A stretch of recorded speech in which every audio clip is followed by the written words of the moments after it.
4 বছৰৰ পূৰ্বে পথ দুৰ্ঘটনাত মৃত্যু হৈছিল স্বামীৰ। এতিয়া ই ৰিক্সা চলাই পৰিয়াল পোহপাল দিছে পত্নী। প্ৰাইভেট স্কুলত পঢ়ুৱাইছে তিনিটাকৈ সন্তানক।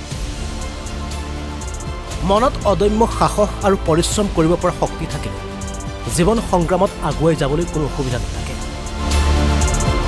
তাকেই প্ৰমাণ কৰি দেখুৱালে ৰূপহীহাটৰ মিনাৰা খান নামৰ এইগৰাকী মহিলাই।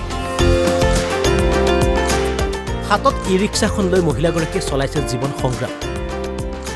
4 বছৰ পূৰ্বে পথ দুৰ্ঘটনাত স্বামীৰ মৃত্যু হৈ স্তব্ধ হৈ পৰিছিল পত্নী মীনাৰ জীৱন। অৱশেষত সাহসেৰে ওলাই আহিছে মীনাৰা। এখন ই ৰিক্সা চলোৱা আৰম্ভ কৰে মীনাৰা খাতুন।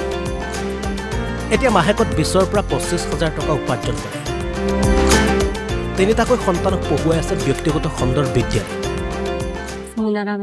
মীনাৰা বেগম, কিমান দিন ধৰি আপুনি এই ৰিক্সা চলাই আছে? চলাই আছি আজি 8 মাহ। 8 মাহ ধৰি তিনজন। এতিয়া আপুনি কি ই ৰিক্সাৰ জৰিয়তে পোহপাল দি আছে?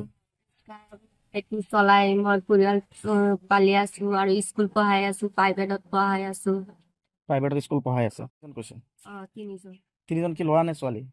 দুজন ছোৱালী, এজন ল'ৰা।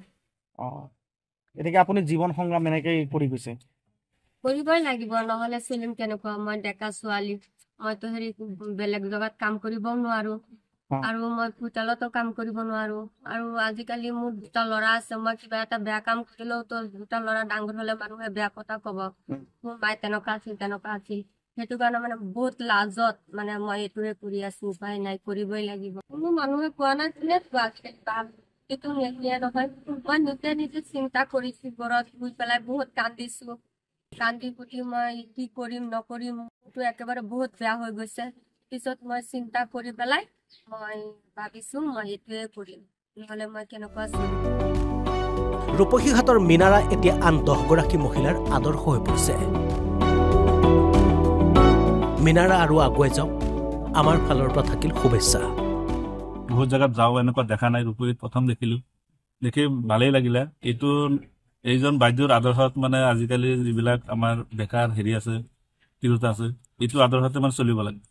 বেকাৰ মানুহৰ ঘৰত কাম কৰাতকৈ নিজৰ অধীনত কাম কৰাটোৱে বেষ্ট।